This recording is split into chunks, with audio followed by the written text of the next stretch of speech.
see the gloom written on your downtrodden faces. Our precious city quivers with fear. I cast blame upon the vile Merkwa that stains our docks violet and plagues the hulls of our ships. Its foul tendrils corrupt the good creatures of this land and vex our citizens. But what of us, the Eshans? We are mighty!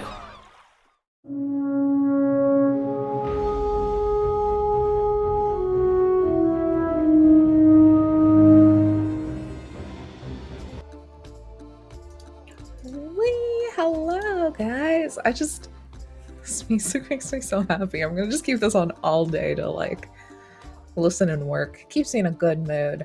Welcome to Weave the Tale to tonight's episode of The Lost Druid. It is by Alchemy RPG. Absolutely amazing, beautiful system that you see currently, and also the story. So all in one. It's great. Before we kind of jump in and meet everybody and get going, let me get some housekeeping out of the way. First, we have some wonderful sponsors. Grinding Coffee, which Grinding Coffee is a Black LGBT plus owned coffee business that will keep you awake and happy with the best roast directly shipped to your door. Use our affiliate link by using the command !coffee for the link in chat. And note that our discount code is penny for a tale, all spelled out.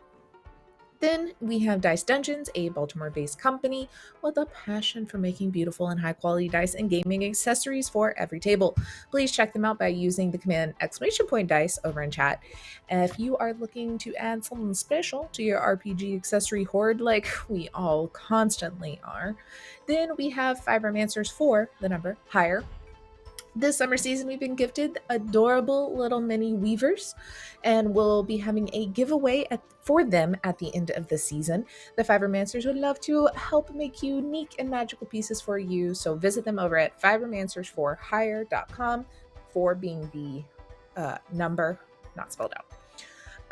Also, as a reminder, you can interact with our story in multiple ways. First, tweets and subs. Command tweet will bring you to the going live tweet for the show, and so at 20 retweets we'll have a little bit of a boon at my discretion. 30 retweets, apparently you're supposed to have a bane, but I'm too nice. We're gonna do more boons, double the boons, so many stinking boons. Oh no, did I close out what is exactly mine are? I did. But then also second is our donations. So for all the different tiers of donations, you can also help out our players, really. I think I'm too nice of a GM. So at $5, we get an advantage roll for a chosen player. Make sure when you do these donations to use the highlight function so we know what the donation will be going towards and to who, if that matters. For 15, we'll have disadvantage die for me that the players can choose at any point in time. I will let those stack. $25, we get 1 free advantage roll for the entire party to use within the game. Then for $50, 1 health potion for the whole party, so if they're hurting, help them out. $150, something a little special, maybe a one-shot. I don't know, we'll come up with some good stories. Maybe a full date with Miss Maggie. I don't know, we'll see what's going on. But that is that. Oh, and then also, of course, obviously come back for all of our other wonderful streams. We have, obviously, this every single Monday at 9 Eastern, or I'm sorry, Tuesday. Why? I always want it to be Monday. That's not today. Tuesday at 9 p.m. Eastern. Then Thursday, should have Pathfinder 2E coming back so soon. So keep an eye on our socials for that. Friday, 3:30 p.m. Eastern, we have Autumn of the Fireflies, which is our Shadowrun game run by Mitch. This Friday, y'all should watch. D&D's gonna be in it, and it's a special little side flashback one-shot with our favorite couple, DeJoro. So catch that. Then on Saturday at 6 p.m. Eastern, we have Emotional Drive, which is Necrobotic, ran by the wonderful Nikki. And then Sunday, 3 p.m. Eastern, we have Neon Revolution, which is Thirsty Sword Lesbians, run by Spence. And we just have so many fun games, so many amazing people in all of those. So give them all the love and check them out. And let's give love to who we have here today. We'll start on that side. Yes. Marlo, tell us about yourself, where people can find you, all the good things. My name is Marlo. I go by the Bog Witch. I am over on Twitter at Marlo Bog Witch. I use both of them interchangeably. I am playing Lelbeth Greenthread, a very she's into big women. This is what we learned last time. So that's cool. She's about to climb her like a tree, as I said last time. If you want to find me and you want me to climb more big ladies in your game, you can reach out to me on Twitter, and I would love to be there. Yeah. Yes. Then D, where can people find you and who are you playing today? Hello, lovely children of the dark. I am playing Linus Poodle and his good friend Simon. So hopefully we have a grand old time, and I'm the best wingman this side of Aetherra. Love it. And then I am at _potato _ everywhere that I exist. And I'm obviously running this. And all the characters. Woohoo! You can also find me over at High Shelf Collective or at High Shelf CLTV, depending on if they like long handles or not, where we have so many wonderful fun things like Cyberpunks and D&D and any system under the sun. We did Paradox Perfect recently. We did Wander Home recently. We have Thirsty Sword Lesbians coming up, so maybe Marlo can climb another big lady. We'll see. I guess it depends on the other players. Who knows? But today, let's get a little bit of a recap on what happened last time. So, last we met our crew. Lelbeth saw her buddy Reverie with some more interesting characters and decided to join along, and was quickly swept into the mix of things as everyone made their way to the Waterleaf bookshop to talk to Fawn, return her book that y'all had, even before that, saved from some bandits. And the place quickly was attacked, ransacked by some guards that were threatening her because of her possession with some sort of book. Was it the one that you retrieved? Don't know. But thankfully, everybody dispatched them without too terribly much of a injury, really. Simon got a wonderful lunch as y'all helped dispose of the evidence of the fight, and Fawn invited you all down to the cellar where she told you her sad, traumatic backstory, as all D&D characters must have for there to be a quest. And you agreed to help her in her search. Her father had been a very studious man who had looked into the history of this general area and an ancient civilization, and had found the location of a lost druid who he believed, therefore Fawn now believes as well, looking through his stuff, could change the tide in Fano for the better, and asked if y'all would go that way. She, not an adventurer, and also very much on the radar for a lot of people, so has asked y'all to go. And her assistant, Mayfire, said that she would join in the quest because of her general knowledge of the area, and she knows what Fawn knows. You do need to go find a captain, though, which brought you here to the Blue Fin Tavern, a old theater that looks like it maybe had a explosion, a few cannonballs go through it, and then turned into this tavern filled with so much activity this evening.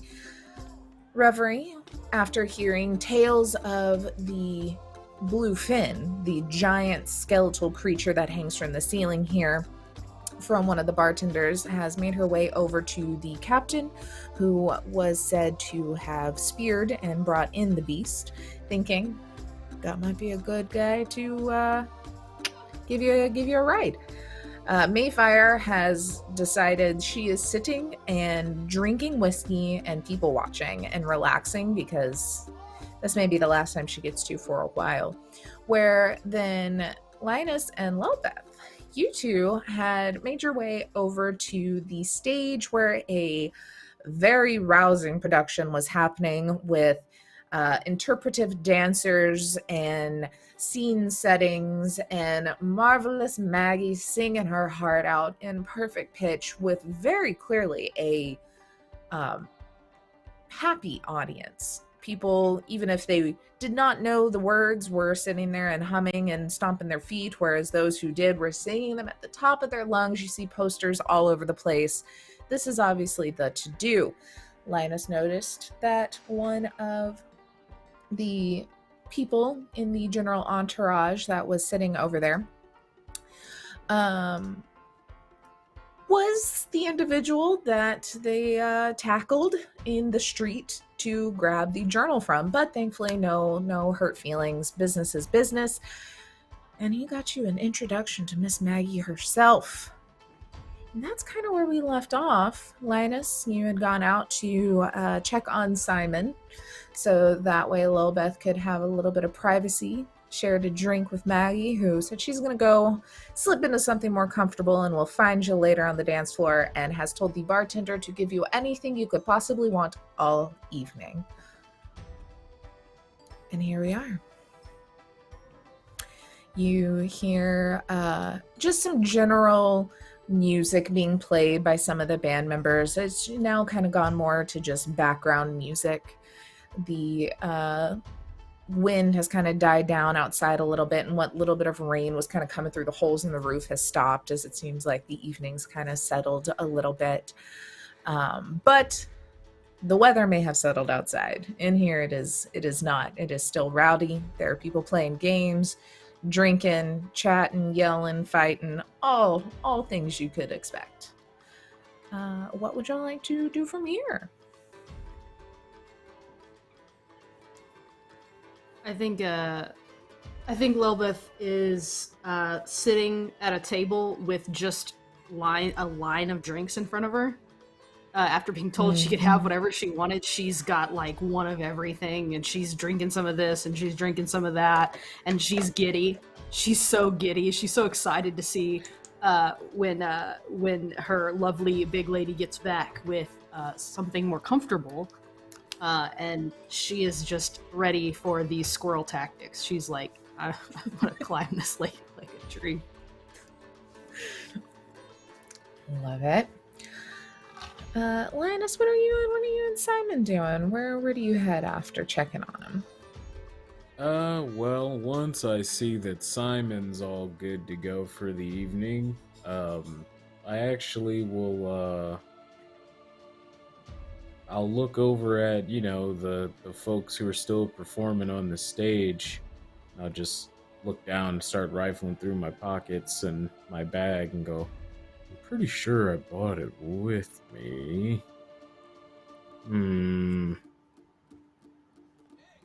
And, I find it and pull out this small, it looks hand-bound, leather journal about the size of my palm. I go, well, I haven't gotten a chance to do this in forever. I'll be back, Simon. I gotta do a quick costume change. And I'll, scurry off to the washroom. Mayfire just kind of drunkenly waves at you as she like hitting her fist on the table for another drink, which is quickly poured up. You skip by, you pass quite a few different scenes. You've got what essentially looks like darts happening that you kind of have to stop.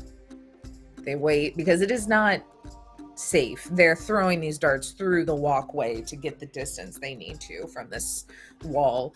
So they kind of wait a second. You walk through, passing some people. There's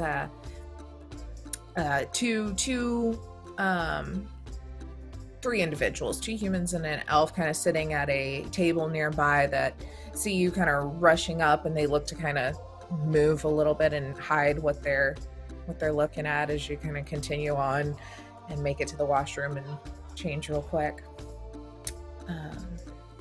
What do you look like when you emerge? Linus is gonna come out wearing what looks to be like this very faded, like probably hand-dyed t-shirt. It's like a tie-dye t-shirt. He's completely wet the top of his hair and undone a couple of the braids so that it droops down in the front and covers one of his eyes. He still like is walking around very joyful, but the aesthetic is much more like forest goth at this point. And I'll go up to the performers and go, "Hey, if you don't mind, since we're in kind of a more mellow mood, I had some stuff that I wrote that I think might go over pretty well with a crowd that's this far into their cups." Oh, do you need us to back you up, or you got it yourself? Just something soft and probably a little dramatic if you can manage it. We kind of look at each other. There's kind of this half-orc woman who's got like a cello. That's what they're called. I was like, not the bass, not the violin. What's in the middle? Cello. Thinks about it, and there's the one human, and they're kind of leaning back with some drums and kind of get up like, you want drums too, or like how dramatic? Just something soft, if you don't mind. Okay. And then the I will say it was an elven man that was talking to you is like, follow your lead. Then I'll cast Prestidigitation and dim all the lights in the inn. And then I'll cast light above me, so there's a spotlight shining down on me. Yeah, there's definitely a little bit of a... as everyone kind of looks around, and then that like quiet kind of settles. You know, there's still chatter and talking from other levels, but you can very much tell a little bit of that attention has turned towards you. And Linus says, "I could feel it in the air. Those final words that I heard from you signified when I first realized my love of dark clouds, fast heartbeats, and distant memories over rolling thunder, almost as if to place an affirmation that the end was upon us. And then a darkness grew, and I was less, and I was more, and I was hollowed and fulfilled, and I was weak and stronger than ever. As I became worse, I was better than ever. The irony of hating my hatred I had to embrace.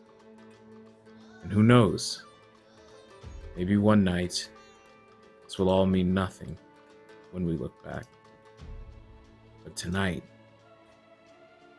we are everything."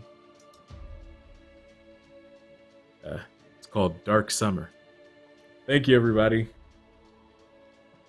The band kind of does one long note, and then they trail off, staying perfectly kind of in beat there, you know, having some little extra noises when they felt, you know, it was the little rise and fall. Do you have performance? I would say either that or like a persuasion. Just I want to see a general like kind of how the general public would. Sure.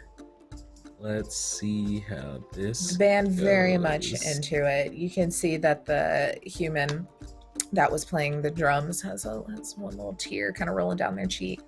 Yeah, everyone, you've got it's not a big applause. It's very much they understand the mood and the feeling of it. It's like clinking on glasses and like a very like accepting welcome, but not a they get it. They get it.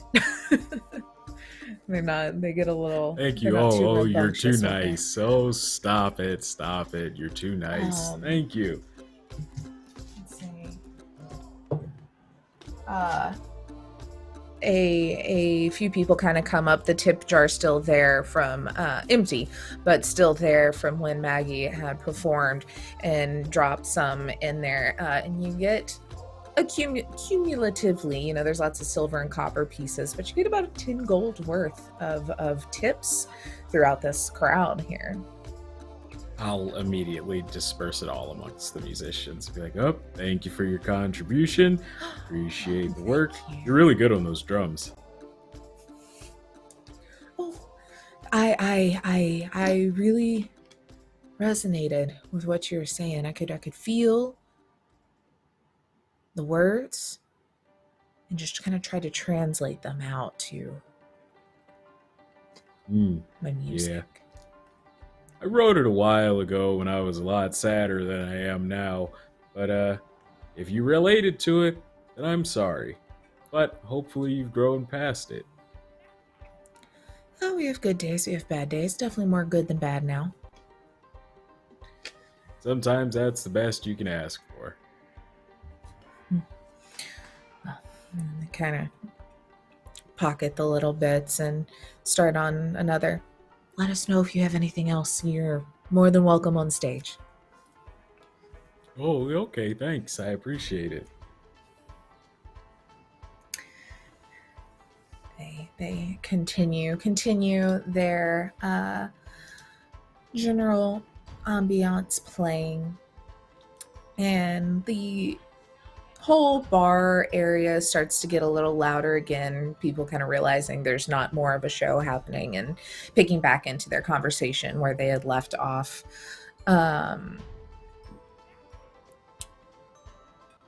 You do notice, Linus, as you kind of step down off of the stage and get your bearings with the light kind of going back to normal, that let me make sure I'm in the right section. A interesting looking goblin, but not quite goblin, is kind of waving in your direction. And you look over to them and notice that they are moving a little awkwardly, a little stiffly.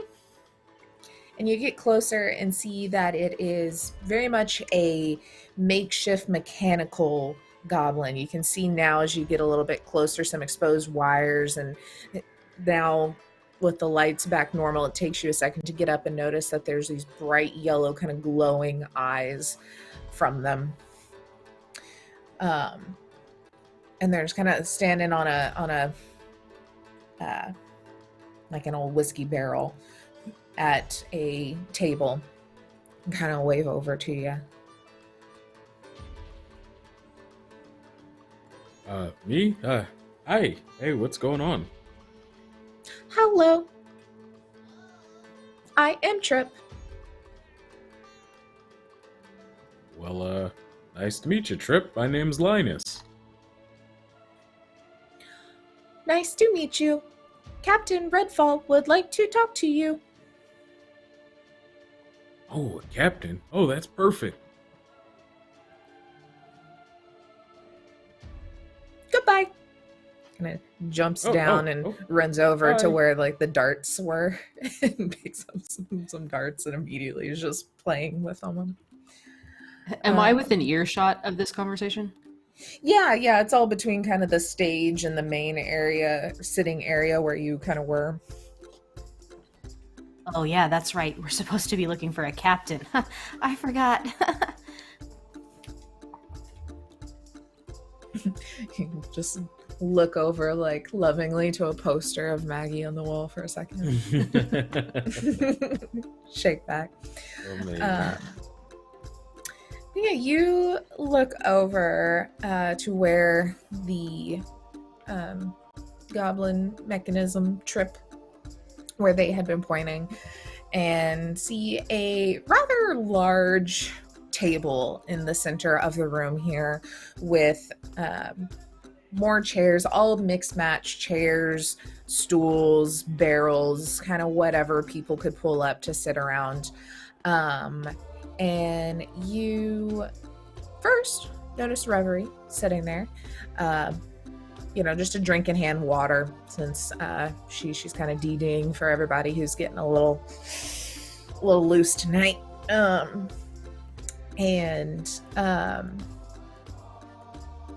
You see good old Captain Redfall.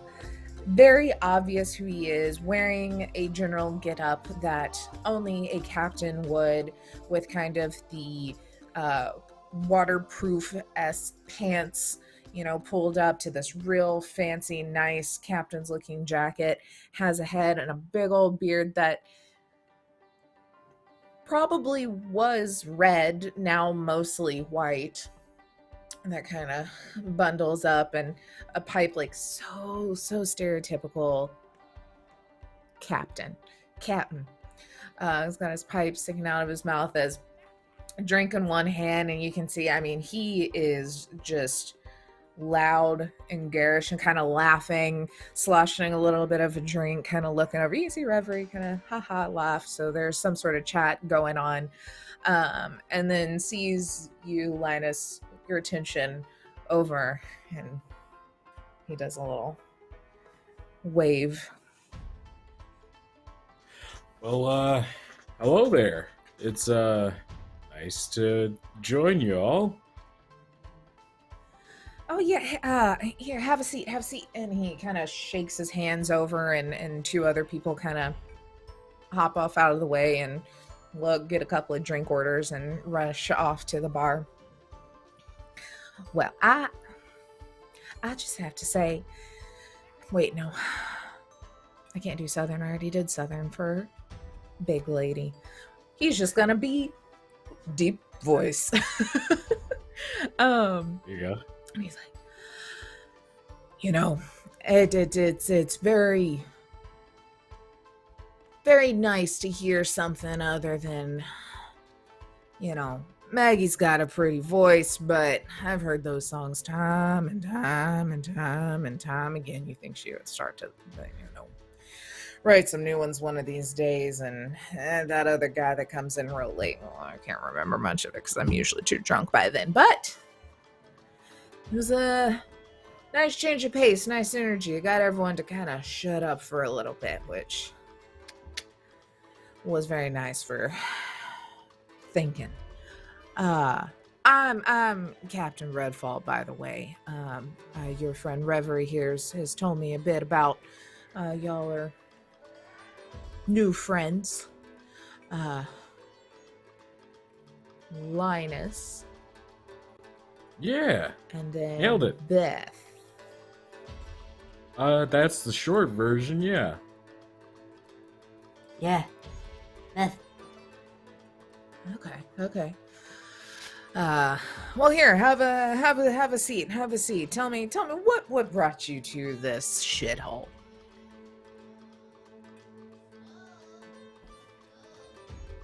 Oh, well, you see that giant gelatinous cube of green ooze sitting out there? Oh yeah. That's my buddy Simon, and he's a little lost. He ended up on my farm, and I'm just trying to get him back to where he's from. Well, that's a good feat. Can't say I've seen any slimy figures around here in my travels, but a lot of monster hunters walk through these doors. Not saying he's a monster or anything, but people maybe would know. what's going on. You probably found yourself in the right place, that's all I'm saying. Oh, sure. And, you know, people generally have their own predisposed connotations of what Simon's going to be like. And I, for one, personally love dismantling someone's, frankly, bohemian worldview. You know, I knew I liked these fresh faces. Y'all should stick around, get a little bit more perspective in these parts. Seems like there's only 3 of them and they're always fighting. What about you, Beth? How'd you end up? I like money, so I go where I can find jobs. And I also like how Simon can disassemble people, not just with ideas, but actually physically, like, eat them. It's pretty neat. That is handy. I could have used those a time or two on my adventures. Would have got me out of some messy situations. No body, no murder proof. Or a lot of money to convince them there's no bodies, which is usually what. But we're not here to talk about me unless you want to. Just money, huh? Well, from what your friend was telling me here earlier, y'all are maybe looking to pay me some money. How'd that? Well, yeah, we turn actually out? were looking for a captain to help us out with a couple of things. We got a person we gotta find that's real important, so if you're leasing out your ship's services, that'd be great. You know, I've made my way through the lake more times than I could count, but I avoid the section you're going to as much as possible. It was daring even for me in my young years, especially now with the bones creaking more than the ship is. But I'm always in for a challenge and some hard-earned gold. Let me tell you. I'd be willing to charter you across the bay. If you're willing to pay 100 gold.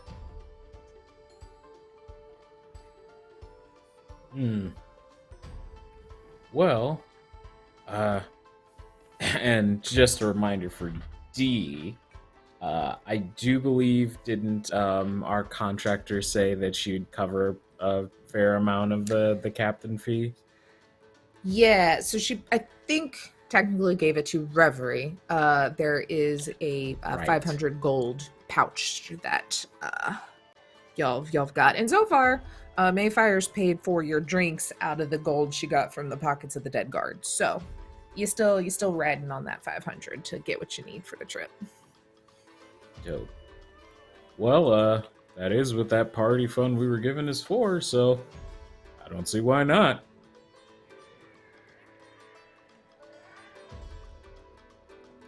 That was a lot easier than I thought it was gonna be. Which is fine. It brings me to part 2 of this potential agreement. I'll let you, either one of y'all, choose how it's done. But I only sail with those that I deem worthy, interesting, any of the above. Y'all are interesting. You have that much for you. So how about 100 gold, and you have to best me in a game of your choosing. Got some options, but I'll leave it to you. We've got kin scrap, which is let me double check which one that is. There are so many games in this, guys. Just saying, if y'all audience get this and run this, you could spend like 12 sessions just in this tavern for how much cool things there are. Let's see. So he says something about kin scrap, and he points over, and you see in the northeast corner of the Bluefin, there are several brightly colored sections of canvas kind of cordoned off a small area separate from the rest of the tavern. You see lanterns hung along the inside of the room, casting flickering lights along walls draped with banners, colors, and flags representing towns of Crystal Lake. Every night, a large crowd gathers in this kin scrap room to enjoy the spectacle. Several unusual red woven rugs cover a short wooden riser in the center of the room, and on that riser sits a large wooden table where two competitors face off. Underneath the table, currently, there is a gnome named Lorfina, as you can guess by people yelling the name, who is laying down with her pointy shoes sticking out. Her job is to watch for disqualifying table grabs, magical tomfoolery, and untoward behavior. A bearded orc named Pennigan referees the match, standing next to the table holding a cone shell that he blows into to signal the start of the game.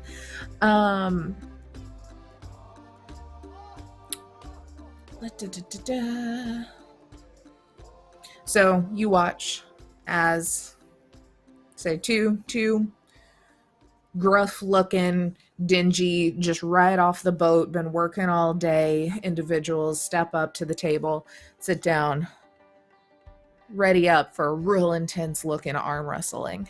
As they're just staring at each other, the referee blows the horn, and it kind of starts to fight off back and forth. But y'all turn your attention back to Redfall, who then kind of pulls up his shirt. He's got some muscles, he's an older guy, but like he's got a little something going on. Said, or if you like to drink, we could always do that. And then I don't know. There's the skeleton shooting. He points over to the darts. Or if you think, he kind of points over to Linus, you can tell such great tales on the stage, maybe you can just weave me with some sort of intriguing tale right now, and that'll convince me enough. What do y'all say? Game, story, both.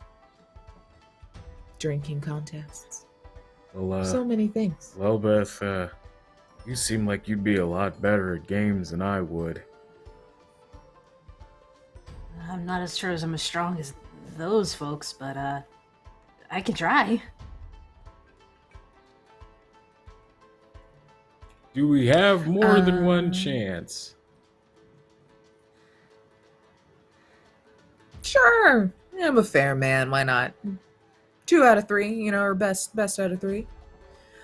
Like I said, got some arm wrestling. We got some darts. Drinking contests. I don't know.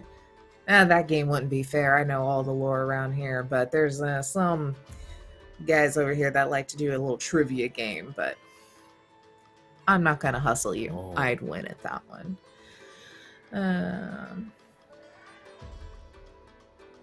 Well, you'd be I'm pretty good at darts, right? Yeah. Well, he kind of stands up and cracks his knuckles, looks over Reverie. Still gonna convince you to arm wrestle later, though. I'm interested. All right. Let's go kick Trip off of his when he's done. And he gets up, and he's a pretty stocky guy, but probably only stands about like 5'3", 5'4". And you can see he is just solid. There are scars on every little bit that you can see, between his shoulder blade here. There's scars that look years and years and years and years old, running up and down his neck. Like he's seen lots. He kind of cracks his neck and walks over and nods a head over, and you see that a young elf woman. It's got short hair and these kind of narrow eyes with these deep kind of sleep circles, looking pretty gone for the night, who has been playing poorly. And then another human man who's pretty thin and kind of wobbly, got a real long beard. They both kind of step back and hand him the darts. And let me, so you can kind of see as you walk over that amidst kind of these aging barrels of wine that are in this corner, stacked up high, there is a soft violet light that kind of covers this area. And on the wall, you see there are about 3 boards. All of them look similar to, imagine a dartboard, but instead of them being kind of straight lines, they're more curved, and all of the lines are made out of different fish bones that mark the different areas. And then the middle has just like this jaw of what looks to be like a small shark. It's got all the teeth, and that's the bullseye there, and this worn wood with, this big thick rope kind of encompassing the side of it that the bones are woven into and hanging up on the wall. Like I said, there's this kind of violet light that now that y'all are over here, you see that the boards themselves are emitting this odd light. It almost seems like it's on that wall, and you get closer and you notice that there's this like kind of plant life growing on the wine barrels and the wall and everything kind of right along this area that's kind of making this little phosphorescent glow. But the corridor hushes as you walk up. And Captain looks over at you, kind of turns around, looks over to you, and is like, let's see, you want the striped darts or the solid colored darts? Stripes. Always stripes. All right. So, this is how the game works. Now, Taylor's going to read, but imagine him telling you it very fancily. Each participant is going to begin the game with 205 points, and the first player to reduce their score to exactly 0 wins. Each turn, a player picks a target, either worth 5, 10, 15, or 20 points, and specifies if they will aim for a single, so 1 time, or a double, 2 times. A player might also choose to aim for the skeleton, which is the jaw in the middle, which is worth 50 points. A ranged weapon attack with a dart is made against the chosen area's DC. A character throws 3 consecutive darts before their opponent takes their turn. Let me copy this and send it to you. I should have been smart enough to put this in the handouts earlier, but I will drop it in Discord so we don't have to wait for me to upload it. Then let me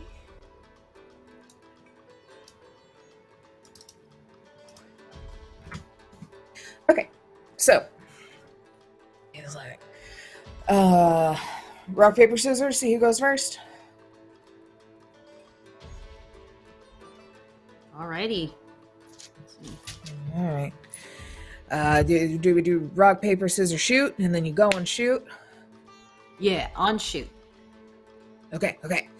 Rock, paper, scissors, shoot. Oh, damn. All right. Hey, 2 out of 3. We already said it. Okay. Rock, paper, scissors, shoot. Oh, jeez. Okay. One more time. Rock, paper, scissors, shoot. I did this. I meant timed this. off. Ah! I know, I'm trying to look timing's away before I do it, so I don't know what you put. Right. Okay. This is it. I can feel it. Yeah. All right. And rock, paper, scissors, shoot. What do we do? Gotcha. Okay. Next one wins. So we're gonna do this. Someone's okay. He finishes his drink, slams it down, wipes some sweat off of his brow. It's real. He's not like too big, but like compared to you, he kind of gets real low. And he's like, all right, and rock, paper, scissors, shoot. It's me. You're first. You won, fair and square. You didn't let me win, did you? Mm-mm. All right. Okay. Here we go. Let me see. We are going to then I wonder if I can do like a real. I probably could, but I'm gonna keep my own math. Ew. I'm gonna pull up a calculator. That's gonna make my life easier. So remember, you start with 205. Mm-hmm. We're gonna subtract for each thing. So he steps up first to do his throw, and I think he is going to go big or go home on these. He's more of a muscly guy. He doesn't have a ton of dex, but he is still proficient enough in throwing darts. So we're gonna just add a +3 to anything that I roll of his, because I don't have the modifiers built in here.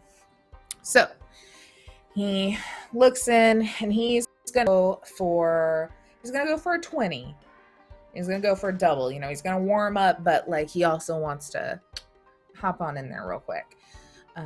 So he is going to roll, and that is +3, which is 19. So he hits it. So that is -40 for him. I think he is going to then do the same thing, because why not? And he's gonna chunk it. Ooh, this one though does miss, because he was going for that double in the 40. So he's gonna do it one more time. Definitely misses again. So he has only hit -40, putting his score at 165. And he kind of walks up and pulls the other ones, just kind of hitting along the edge. He's like, I'm warming up, It takes a bit, these old joints. I gotta. All right, you show me what you gotta do. So, just for your knowledge to help. So, actually, I should have rolled for his D4 for his fails. It's okay, we won't this time. But I missed this little bottom section under this chart. Roll a D4. If you fail, the dart then lands on an adjacent point value, one space in a random direction determined by the dice roll result, which is cool. So we'll do that next time. He went way wild this time. If you want to hit the number that you're aiming for exactly, it's a DC 12. If you want to double it, it is a 14. And if you want to hit the bullseye, it is a 16. Okay. So I'm using Dex. Is that what I'm using, or just? Yes. Do you have daggers? Yes. On like your skills or stuff? If you want to roll that, because you would be proficient in darts as well, so it'll add your proficiency plus your ranged weapon attack. So it'll all be there. Oh, I didn't state what I was gonna hit. I'm going for the center. Sorry. Okay. Cool beans. Now you are good. Let me copy. I'm gonna throw this in here for you as well. Okay. So that does make the center. So you can subtract 50 points from your total. That's dart number 1. You got 2 more. Alrighty. Showing off for beginner's luck. Showing off. Do I look like someone who just has beginner's luck? I like it. I like it. And All right. He's kind of gotten in your head a little bit. You get a little distracted. Talking to him there. One Let me more, roll a quick D4 for you. Uh. So that one is going to go to the right. Wait, but then what is right?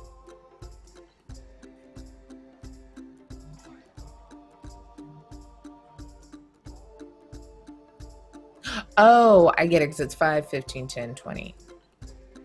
No.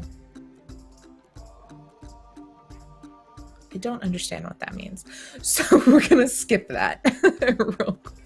no, I If it- think you're if it right. I goes, think it's- since it's right, it's then why to would it be the down? it's to the right of the, because you're assuming like bullseye's starting point, I guess. And like if you're going for the high 20 and you go up, you're off the board. You go down. So then, oh, okay. That makes sense. Because I was trying to figure, I was like, if you have up and down and left and right, but it's a circular. Okay, so then if you're going for the bullseye, that would put you to the right of the bullseye, which would be the 10. Yeah. Oh, right. I see. Yeah. Okay. Well, yeah. Puts me at Well, 145. 10.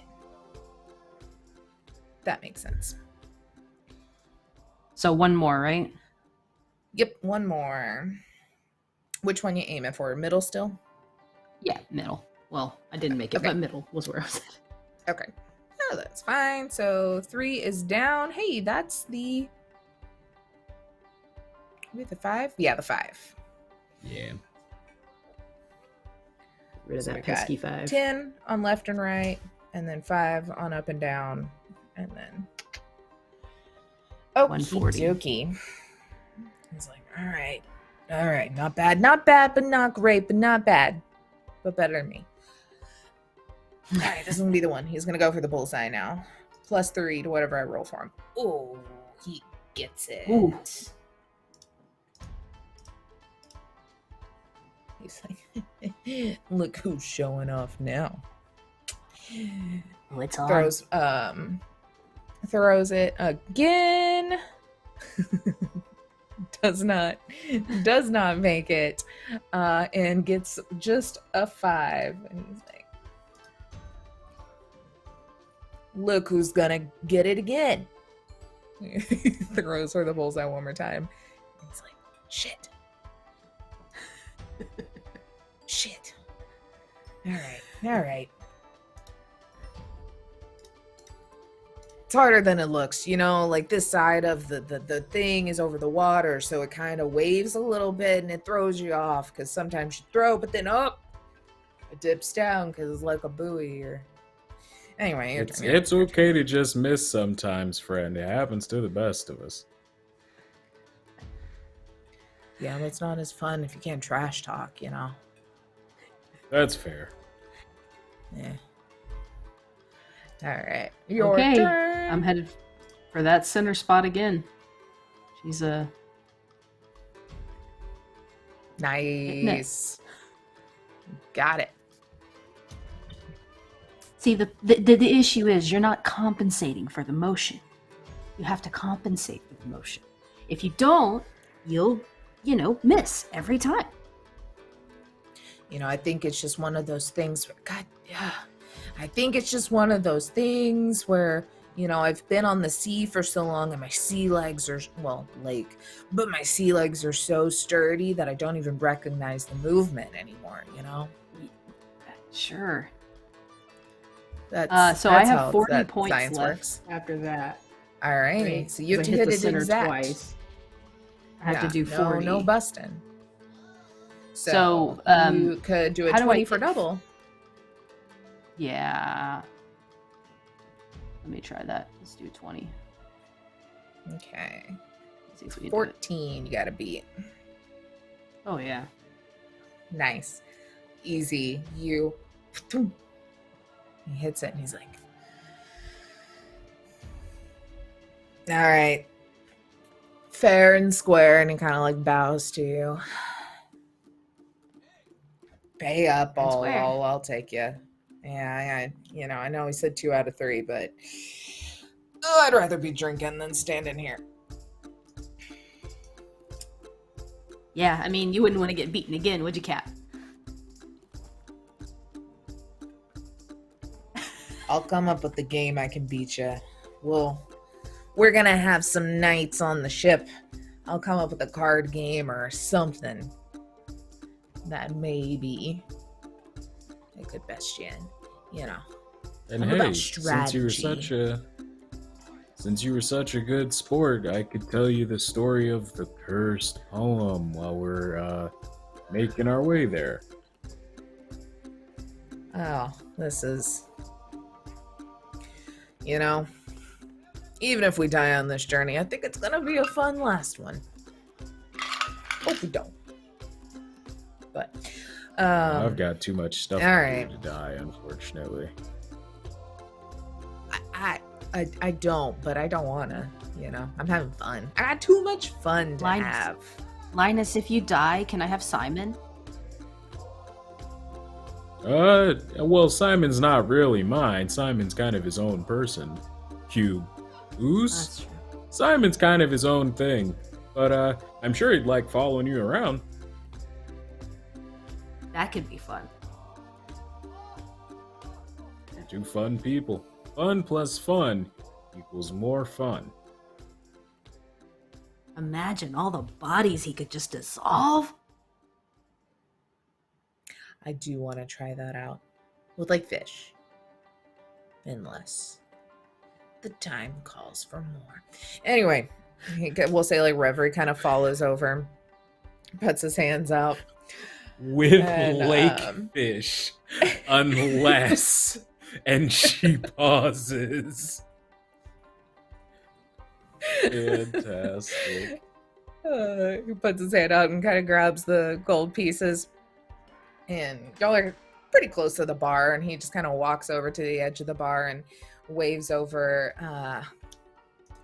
Paradigm. Which sibling was Paradigm? No, y'all already talked to Paradigm. We'll say Parable. Comes over, who is the other tiefling twin, very similar in looks to Paradigm, but he has a little bit softer features and is adorned in all these different jewels and his horns and nose and ears and just like quite fancy. And he comes over and he's like got this nice, calm, gentle spirit about him, and he comes over and he's just like, Captain, what can I do for you? Are you gonna drink us dry tonight? And he just hands him the little bag full of 100 gold, and he's like, I'm hitting the water again. These crazy kiddos here have convinced me to go out and the area that shall not be named. So this is for y'all. If I don't make it back, I want you set up and I want my legacy to live on here. And he points up to the big fish. And Parable's like, okay.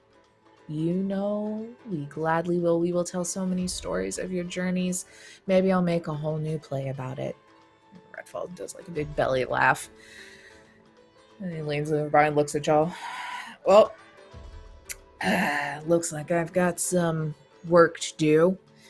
So I'm going to go sit down with my buddies and finish drinking. And then tomorrow I'm going to get the ship ready. Say, meet around, I don't know, hour or so past noon.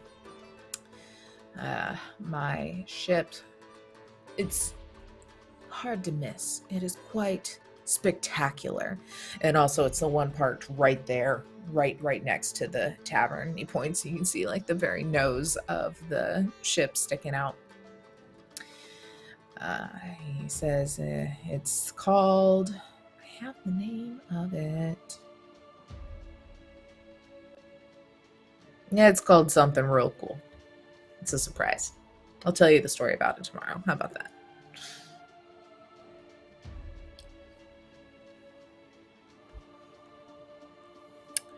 Sounds good. He just kind of...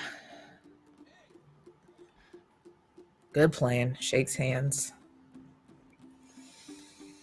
playing. Her hand is so much smaller, but she shakes with yeah, it's just grip. big, solid. It's a heck of a grip for a gnome. Yeah. Yeah. He just nods approvingly, and turns around and sits back down at the table. But about this time, too, the music has picked up a bit again, as... Nope, gone too far. As a dwarf man. He is pretty small and portly and has a long beard and this beautiful head of hair. We'll say it is just like the most perfect auburny red brown and down into his beard, and everything got all nice and, pruned. That's not what you do to a beard, but I can't think of the word. It's got some little jewels and stuff put in it, and is singing quite handsomely as he has the fiddle and is kind of dancing around and fiddling while the band has kind of picked up doing just some like basic, knee slapping beats behind him. You see a little sign in front that's written in pretty poor handwriting with like crappy little music notes, probably maybe a child did this. Says Bogsy, Bogsy, pearls, like oyster pearls. Has started playing up a storm, and you see Lelbeth walking in, does a little pat on Simon, and continues through the door. Maggie. And this time, she's now coming. She doesn't have her stage dress on and her big crown or anything. Her hair pulled up, still in that loose kind of bun with some of the ringlets falling down, but it looks like it's been a little pinned more securely. And has on like these tight-ass leather pants. Very clearly has like some sort of holster with like a dagger or something attached to them. Like a let's see, she has black hair. Oh, red shirt, because red and black hair, beautiful. Red shirt on, very deep V, kind of loose off of her shoulders, with another set of like belts that looks to have more kind of, this seems to be her daily wear, so it has, coin purses, this and that, but probably also some like daggers and things hidden in it as well. And just a little basic gold chain with a little medallion on it. Looks like a little coin from somewhere. And she walks in and gives a little hello to Simon and goes over to the table where her crew is and kind of leans over and whispers some things. A couple of them walk off, a couple of them stay and keep drinking. It doesn't look like anything too terribly important. But then she posts up against the wall kind of near the stage and is just kind of looking around. My heart, my soul. Lelbeth is just watches her for a period of time because she's just taken. And then is there anything like maybe a barrel near that area or boxes of some kind, like near where she could like stand? Oh yeah, for sure. Like these, it seems, while this is very clearly a continuously operating tavern, it almost looks like things have just been shoved to the side to make work happen, because there are boxes that have produce and things on them that occasionally cooks will come grab, and wine barrels, whiskey barrels everywhere. So she, trying to be fancy, comes and does a sort of like running leap and like a somersault to try to like grab onto one box and then flip herself up onto the highest box nearest Maggie. And that's her, she's trying to be fancy. That's her, obviously. Absolutely. Women love flips. That's how you get a woman. That's my problem. I can't do flips. Damn it. I can't do flips. Can't do flips. Do an acrobatics for me, please, with your fancy footwork. Oh, let me see here.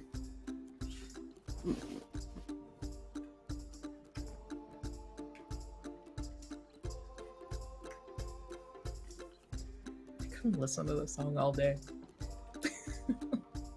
Amazing. 13. All right. I'm not sure if that includes So, proficiency.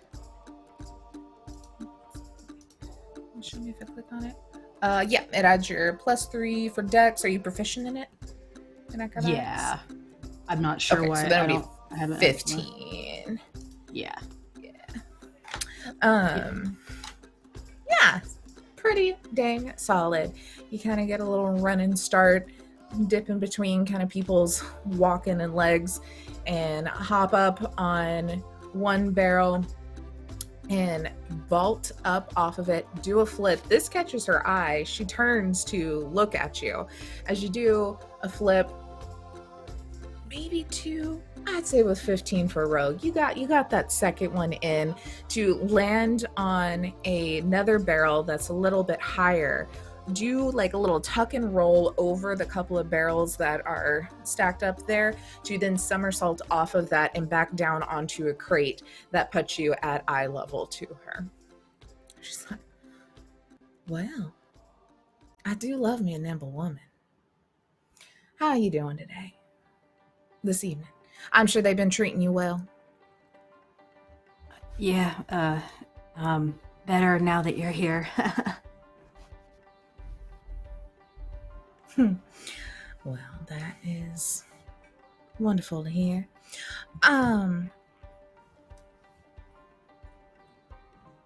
What kind of music are you in the mood for tonight? I don't know. Maybe something with a beat? Sounds good. She walks over very clearly too. Like you can now see that her boots have a little bit of a heel on them, like almost an impractical heel for like her day-to-day wear, but goddamn, does it make her legs look great? And she is purposefully walking with that little sway in her hips to the stage and just kind of snaps at the guy playing, who still continues to play, is in the middle of solo and leans down. He's like, okay. And finishes out his song as she turns around and another song comes in. It's got a good beat. It's not too rowdy, but it's definitely not somber. You know, it's got a good beat. It's real catchy. You can tell as he and others kind of sing along. It's got, you know, that very catchy bridge. And she just kind of looks over to you with her hand out. Yeah, Beth is over there. Like, she's over there lickety split. She is not gonna keep her beautiful Maggie waiting. I think because of the height difference, I would like to pose the idea that maybe Maggie picks her up and they dance together that way, where, like, you know, it's kind of like that, because Absolutely. It's like way down here versus, you know. Yeah, absolutely. She kind of comes in, she's like, may I? Of course. Okay. And again, she'll kind of lift you up like effortlessly, and you can now feel like she is, you know, she got some like solid arms. Like this lady can tussle if she needs to. And Big Shop and y'all kind of go through and dance about for a little bit. It's like, so, I saw you talking to the captain when I came in. Did you find yourself some other work, or are you still maybe interested in things that I have lined up? I mean, we've got to find somebody, so we asked the captain for some help to get to a place. But what kind of work you got? I'm always looking to make some more coin. Oh, well, just about the usual sort of things. I have a lot of people under my care that need feeding, which means I need to divvy out some goods for some return. Just simple trades of fully legal goods. But I also had something I was interested in, and a lot of my fellas I don't think are up for the task. But you seem like you're about up for anything. Oh, honey, anything. Anything. Well, there is a organization. The song kind of starts to seem like it's about to end, and she kind of turns her head over and snaps and just shakes it, and he picks it back right up and like goes around again for another bit of the melody. And she continues. There's an organization around here by the Starless Fair.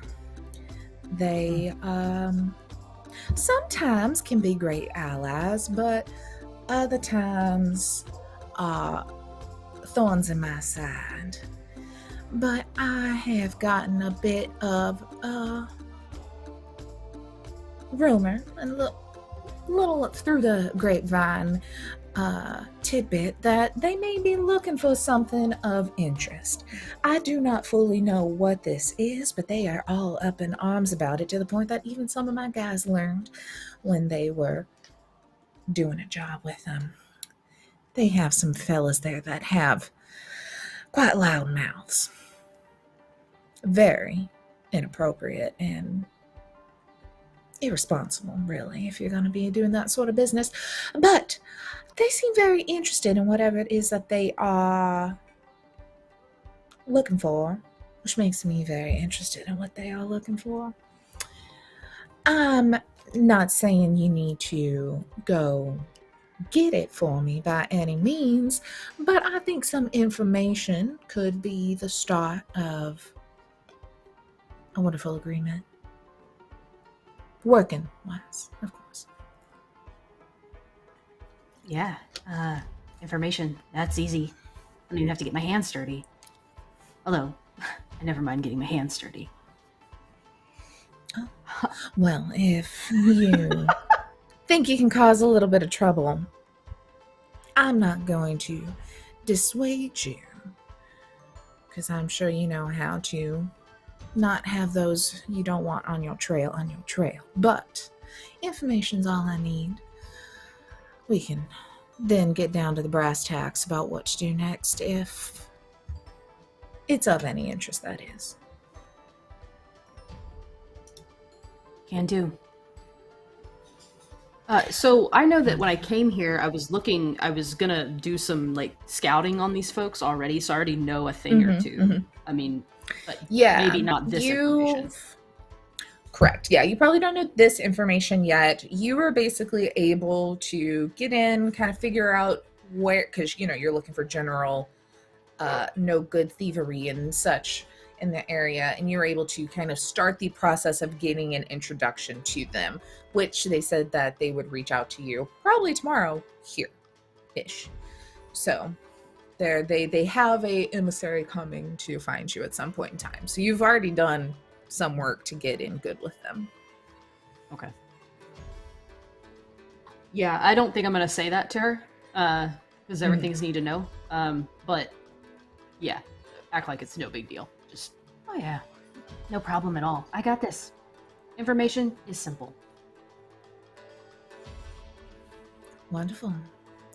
I look very forward to hearing what you come up with. She does like a little dip as the song ends and walks back over to the barrels and kind of like sits down where there's some chairs there and waves over for some drinks. And she's just like,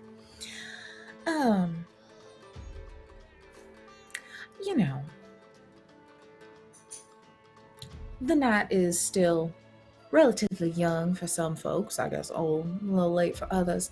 I don't mean to push you in either direction, but when you've had your fill of the bar and any sort of activities, you and your wonderful, kind-voiced friend over there. Wonderful drink, by the way. Please tell him again that it has made all the difference. I'm going to need a recipe. I may have one more thing I wouldn't mind showing you backstage when the night is done. Oh, Your say on when that is. all right. I'll meet you back there when I'm ready. I think there's this sort of moment where she turns like away and is like, oh, turns back like nothing's wrong.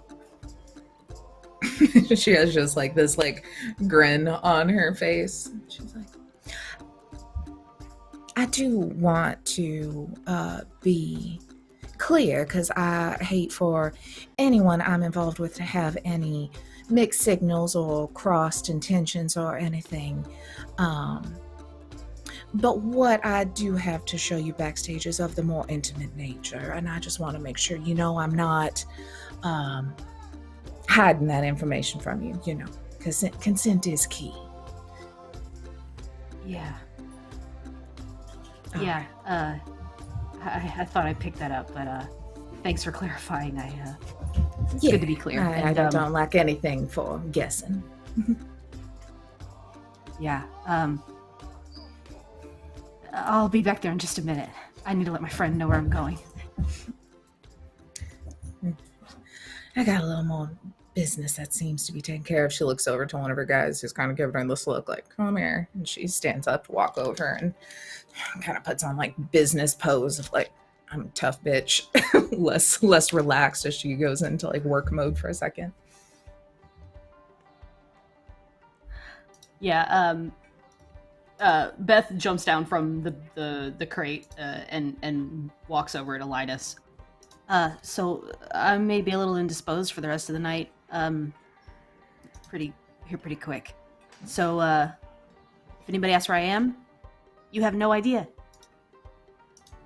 Linus is like, like just shoveling bar food in his mouth, and he's like, oh yeah, okay, have fun, use protection, enjoy yourself. Yeah, I think I will. Mayfire's kind of walked up at this point and like leaned over on the table, like 3 sheets to the wind, and is like brought her own like plate of bar food and is sitting there. She's like, I did get us set up with the last bit of money from those guards we killed. And we have the rooms next door. So if you go over there and you say, I'm with Mayfire, they'll give you a room. Okay. Great. Do you maybe need a ride over there? You seem like you're not in the best standing condition. I'm going to eat this greasy food, and then I would like to walk with you when you walk. Please tell me when we go. Fantastic. Okay. And they kind of sit down. With that, are there any last things you wanted to do in the bar before the evening concludes? No, I think that was it. Mayfire kind of shovels in some food into her face, and that's because that's the wrong page. That's why. I was on a chapter way past here, and it was getting really intense, and I was like, I don't think that's right. And then suddenly the BBG descends from the sky. Yeah. It's like when you accidentally flip 2 pages in a book, and you're like, what? Oh my gosh. But the music continues on. Mayfire kind of shoveling in some food in her face, and then when it's about time to get ready to go, Reverie kind of joins with y'all, as well as you're leaving. You kind of pulled Derrin away from a like battle of the bands he's put himself in the middle of, and y'all walk over just right next door to the inn where the entrance is repurposed finery made visible by lanterns aflame and casting unsteady light against monstrous decommissioned machinery. Footsteps echo across the wet surface and out from the gears and the pulley moss. More of this that you can see now that you recognize from the darts area. A familiar faint blue fretwork outlines the periphery of the machine. A wooden desk stands in front of several large pipes that disappear into the floor beneath it. An innkeeper sits on the other side of the desk, an orc taking a long puff from a smoking pipe and reading a book. 2 rows of silver keys hang on rusted hooks on the back wall. Above, 2 balconies lead to sleeping chambers where 2 drunk souls, laughing carelessly, stumble into a room on one balcony, slam the door behind them. Mayfire walks up. Origin, these are my friends I told you about, and we have lots of rooms. And he's like, yes, ma'am, I do have your rooms ready for you. Unfortunately, we are a little booked tonight, so we may need to double up a little bit, but I do have 4 rooms set aside for y'all. And she kind of hands the keys over. Mayfire just like links her arms into Reverie and is like, let's go, and grabs one of the keys. And you'll make your way. Good night, you two. Make sure you drink some water before you go to bed. Reverie's like carrying a couple of pitchers from the bar, like full of water. And you kind of get settled in. Linus, I'll say you were lucky enough. You grab a key, and it takes you to the 2nd floor. And this one, you walk in, and Simon following, they have no problem. Spacious and beautifully designed. The suites each have their own balcony. You can see as you kind of walk in on one door, and then it like think of very like romantic, like New Orleans style, like thin iron railing and everything, balcony kind of looking out over the Blue Fin Tavern's main floor. It is untamed energy still. Inside the suite, though, there is a plush bed and 2 beds, but a washroom with running water. How nice. Hanging floral baskets decorate the rooms. Grapevines wrap around the crown molding, and the English ivy and like ferns kind of spill over the balconies. A conch shell sits on the bedside table, and there's a little sign that explains it. When spoken into, can be used to have drinks sent directly to your room. The side walls are made of glass and display oddly shaped, antiquated technology. This seems to be a repurposed factory of some sort that is this interesting inn. And kind of settle yourself in for probably the most comfortable night's sleep you have had in a long time. Because even with this overlooking into the tavern, you shut the door and it is like quiet, because these rooms kind of circle the whole side. It's magic. Whereas then down in the chaos, Lelbeth, you seek your way towards Maggie, who has finished whatever business and is kind of snacking on some food, and sit down, have a couple of drinks, listen to a couple of songs, and then she walks you through the front of the bar area and past some curtains to the backstage, which this room opens up into another small seating area.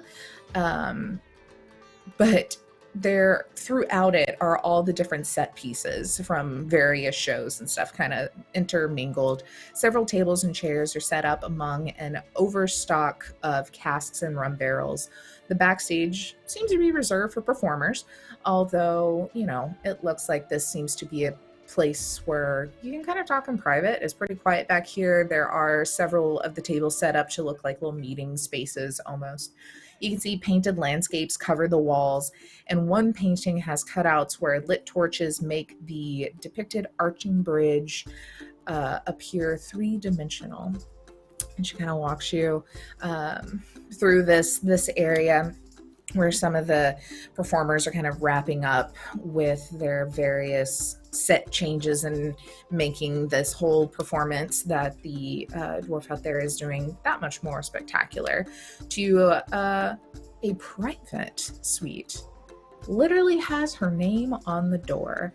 It is very similar to how Linus's room is, of just plush bed, running water. This one, though, overlooks out into the water and a little bit of the bay on the porch there.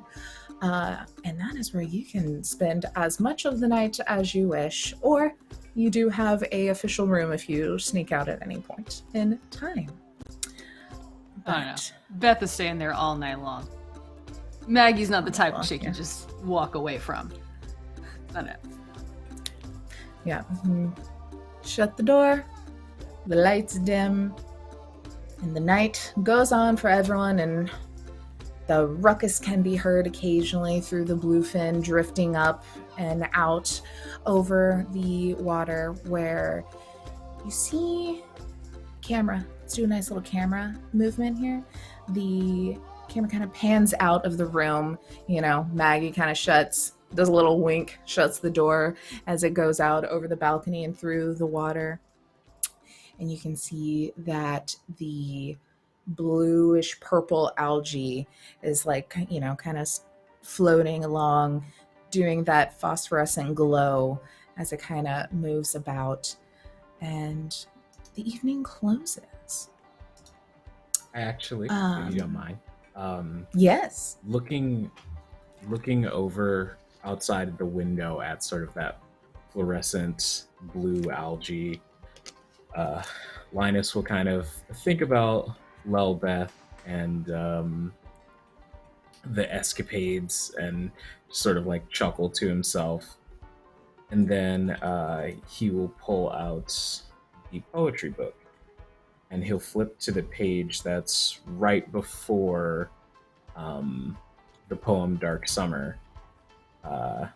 And there's a very, very finely done rendition of what looks to be another Furbolg woman with long locks, just like how Linus has. And underneath it says Summer. And Linus just kind of does a deep sigh and goes, well, summer can't last forever. And then he'll just sort of tuck the book in a deep pocket and go shuffle into the bed. And go on and get shuffled into bed. Simon kind of, I assume he's still in the same shape when he sleeps, but very much makes an effort to be closer to the bed, as whatever rest cycle a gelatinous cube is had. Is real adorable. Exactly. And cuddles up for a good long sleep. You awake the next morning to just the sound of waves kind of hitting up on the dock. A little bit of mist, kind of hazy over the water, almost with a little purplish glow of itself with how close it is to this moss and just enough darkness that it's kind of lifting off of it. And the sound of the tavern outside, gone, dead at some point in the night, finally faded out, Lelbeth, you stretch to wake, and on the table next to you, there is a little carrying tray with some eggs and bacon and some fruit and coffee sitting there, with a little note that said, "Had business. We'll talk soon." And then like a little lipstick kiss mark on it. She's one heck of a broad. And then she starts eating. You eat up. Y'all get up. Mayfire, surprisingly peppy, has gathered some food and stuff for everyone in the inn as well to have a breakfast. And I think since we are short our buddies, and we have made it a little bit, I'm going to call it here tonight as everyone is gearing up and getting ready for the day. Say you have your breakfasts. You head outside. Let me pull to the right one here. You all head outside after getting geared up, had your breakfast, the sun kind of eating away at the fog now, and kind of meet up. Lelbeth coming out of the front door of the Blue Fin Tavern, y'all around from the inn, and kind of meet in the middle by a notice board where you can hear the paper kind of fluttering in the wind and see a wide wooden board mounted to the side of the Bluefin. Upon it, a jumble of hand-drawn notes, maps, and prints overlap each other, filling every single inch of the space.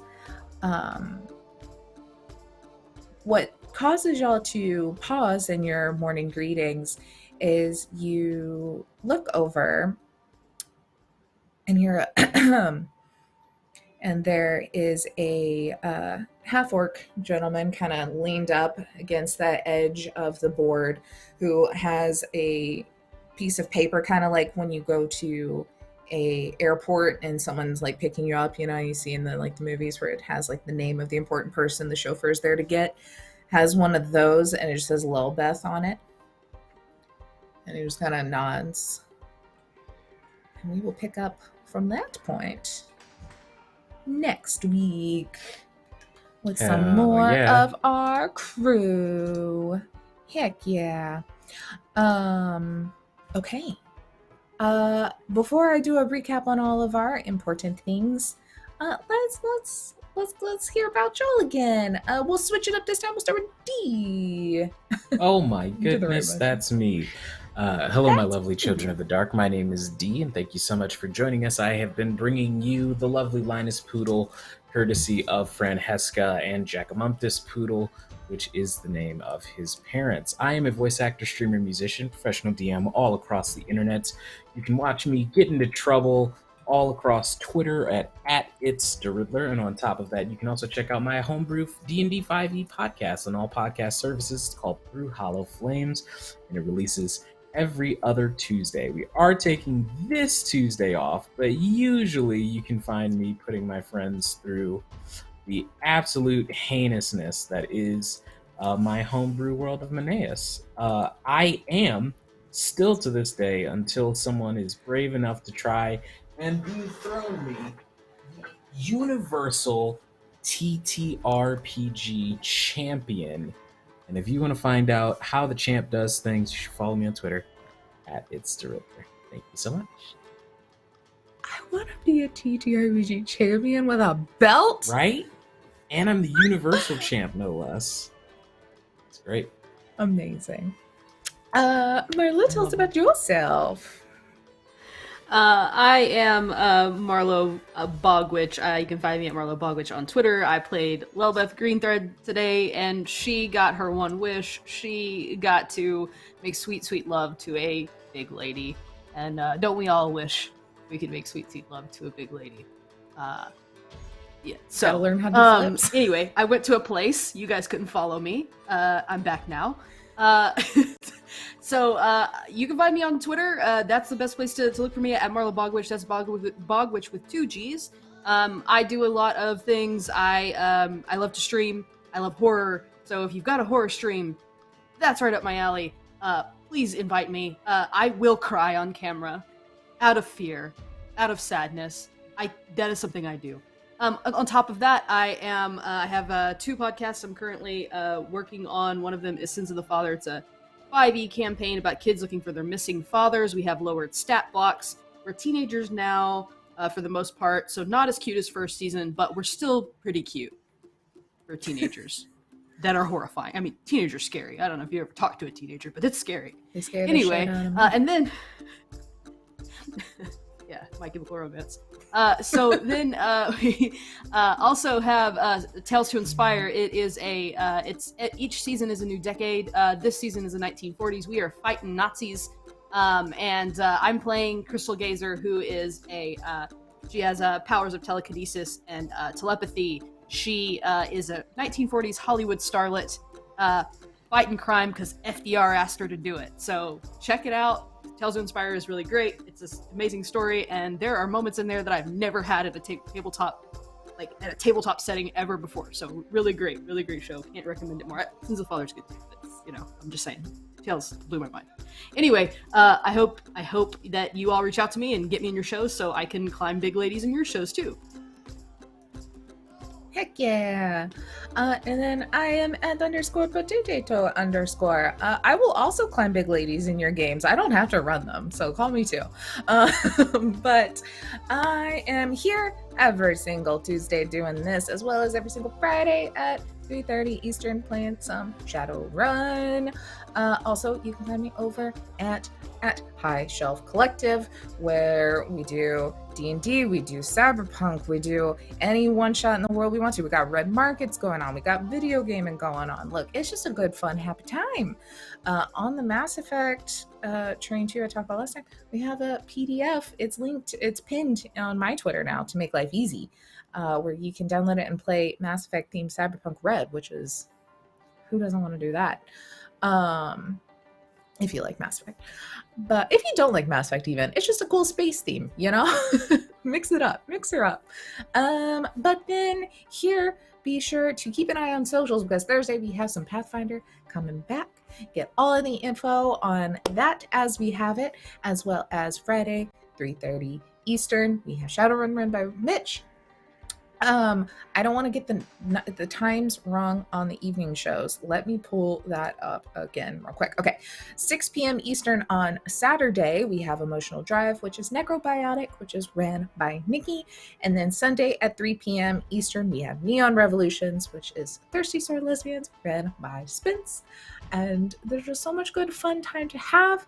Give love to our wonderful players, and then our wonderful players that were not able to make it today, as well as all of our sponsors, and just wonderful greatness, and Alchemy RPG for making this really pretty thing, and this music that I'm going to continue to listen to all night as I stay on this D&D hype train and plan next session. But everybody, have a wonderful night. Thank you for coming. Happy Pride, y'all. It is Pride Month. We've got so many good things happening in June. Yeah, it is. Thanks for hanging out, everybody. Good night. I see the gloom written on your downtrodden faces. Our precious city quivers with fear. I cast blame upon the vile Merkwa that stains our docks violet and plagues the hulls of our ships. Its foul tendrils corrupt the